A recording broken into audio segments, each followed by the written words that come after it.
The CNN implosion. There is just so much to unpack here. This week, the head of CNN, Licht, was fired after less than 1 year on the job. Everyone is speculating about what led to his downfall, and in a larger sense, the CNN ratings disaster.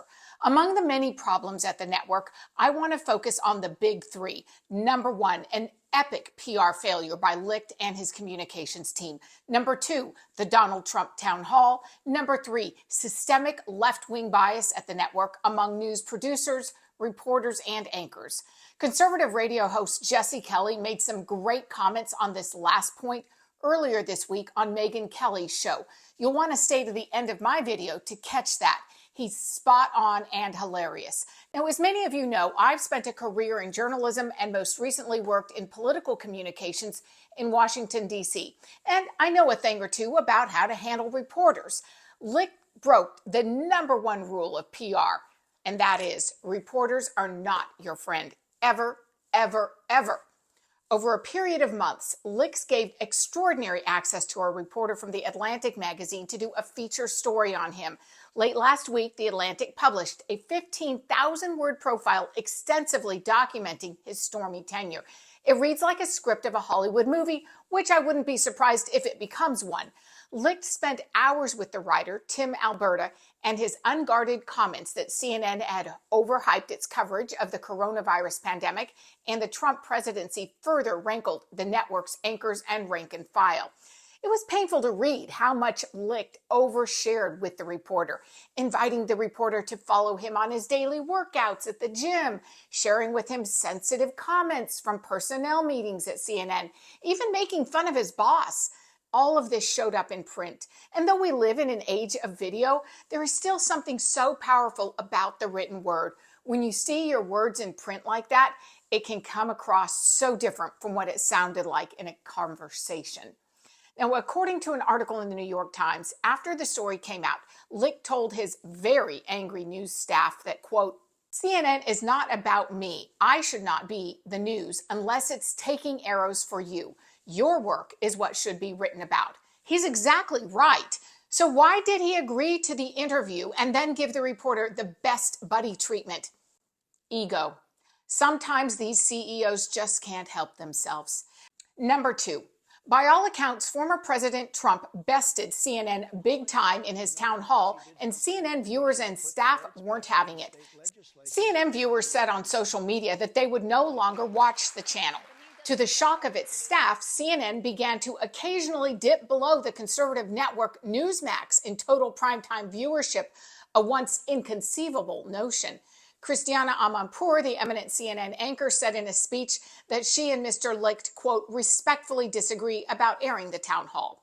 Now, as outlined in the Atlantic piece, CNN's ratings had fallen drastically since Trump left office, and the network was eager to not only just court viewers of all kinds, but particularly Republicans who had ditched CNN during the Trump years. Licht had a strategy to bring those viewers back by pulling CNN back to the center, away from what he told the Atlantic reporter was advocacy. Quote, we are not an advocacy network, and if you want to work for an advocacy network, there are other places to go, he told the reporter. You can find any flavor of advocacy in a news organization that suits your needs. You need an unbiased source of truth. And that gets to my third point, the systemic left-wing bias at CNN. Check out this short clip from Jesse Kelly. He says CNN can't rebuild or rebrand itself simply by getting rid of Licht. CNN's identity crisis starts well before Licht's enter into this picture. How do you regain any viewers when you still have all these biased hosts in the chairs from which they betrayed the American people to begin with? I think they're going to go through the same thing Bud Light is going through right now, Megan. I've said that Bud Light's damage to its brand will be generational. It'll take a generation to fix it. CNN's going through the same thing because of how they conducted themselves, as you just pointed out, under Donald Trump. And the problem is these news organizations, they got hooked on the Trump drug. Meaning, everyone knows that our job, your job, my job, everyone's job, my job is to be interesting. I do a radio show. I do a TV show. I want people to listen. People have a million options. I want them to listen to me. I have to be interesting. CNN has a job to be interesting. Well, Trump is so interesting, whether you love or hate him, that people were watching CNN, hate watching it to watch them trash Trump every day.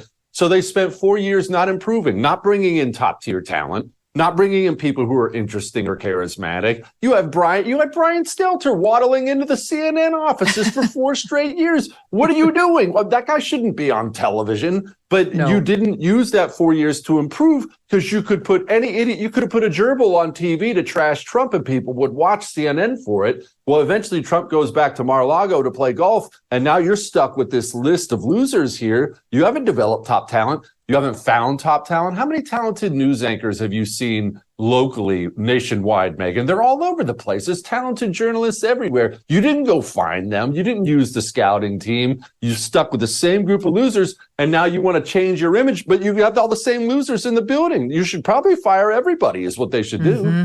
Thanks for watching. If you like what we're doing here at Americans for Limited Government and you support our mission of exposing woke media bias and big government overreach, please like and share this video and subscribe to us on Rumble and YouTube.